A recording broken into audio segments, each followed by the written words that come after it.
What's up, people? Welcome to Picklers. Today, I'm here with a paddle review of the Beast. The paddle which I'm about to talk about is not only a paddle but a product which essentially saved a whole company. Franklin was one of the giants before Eula and some other underdogs stepped in. But what caused the downfall of Franklin? One reason: Ben Johns is victorious once more. the guy was the face of Franklin Pickleball. Ben left Franklin for Eula, the German company, who launched him with the Hyperion. Hyperion was kind of the paddle which wasn't exactly the style of Franklin. Franklin was used to more standardized paddles, while Eula was happy to experiment, so Ben left. Now Franklin didn't have much player on their roster, so they started working with what they had. Another reason why Ben probably left Franklin was that Franklin wasn't catching up with the trend, carbon fiber. They were sticking with the normal fiberglass signature paddle. Franklin was left Sid, and after a while launched STK. As much as I have seen it, used it, and experienced it, it's not the best paddle out there.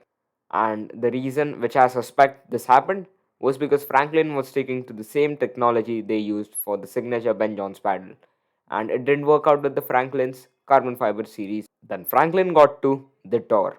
Tor was first launched as the beta carbon on coats and was seen in hands of major players like Hayden Patekwin. After some experiments and hype building, the Tor was launched. It comes in two variants, the Dynasty and the Tempo. Dynasty is more like their previous paddles, elongated handle and a bigger face. Tempo, however, was not the Franklin style. It has a way shorter face and a smaller handle. So for myself, I grabbed the one out of the box. If you want to have a more of a techie review, you can check out my blog because here I'm planning to do more of an experience share rather than a review. So, the Tor is a raw carbon fiber. Is that the innovation from Franklin? Well, no. Franklin definitely has changed the way these paddles are made because with the paddle in hand, you can definitely feel that the layers are sticking tightly, but being carbon, it still feels lighter.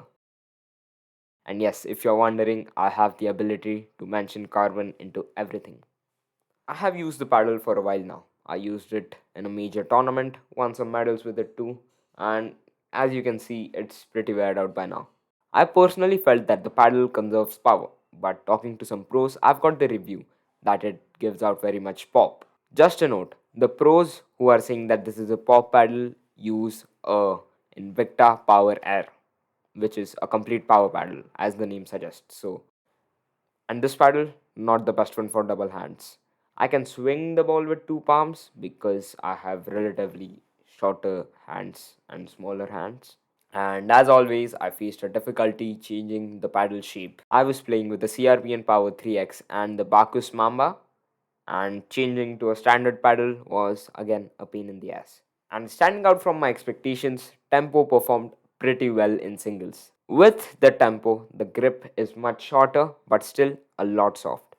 I don't know how and why, but standard shaped paddles like the Tempo itself are giving out way better single handed backhands than the elongated ones. If you're a player who crafts the ball with your wrist or your forearm, this paddle is not for you. But if you are a tennis player who really plays with their shoulders and have an extensive attacking game, buy it. Having the suitable paddle for you will definitely change your game. My favorite part about this paddle is the grip. It's short and thick, just the way I like it. Shouldn't have said it. Unlike the STK, this doesn't have a rectangular grip. For every company out there making paddles with rectangular grips, please stop. You're not doing good to anyone in the universe. Yes, this is a fabulous paddle with a lot of pop, and I like pop paddles now. Tempo really changed the way I felt about elongated paddles. I was more of an elongated guy, considering that I have a tennis background. But using the Tempo, I felt that paddles like S2, Epic, the Tempo, and some others are really important. They diversify the game, and just why not? Coming to the paddle surface, Franklin did good. The surface is way different than the one we had on the STK, and I'm pretty sad that Franklin only has one paddle to compare this to, the STK. STK did had graphics, but on this one we can see it's just plain and simple. with a little bit branding on the top and the name on the bottom.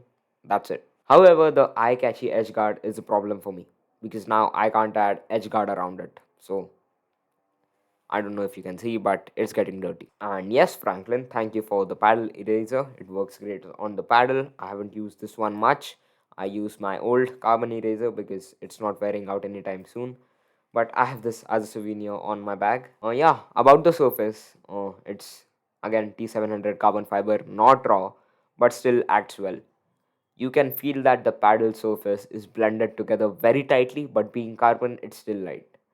I think I am repeating this line, but a point to be noted. So I guess this was it for the Tempo Tor 16mm paddle review. If you liked it, make sure you subscribe the channel, share the video,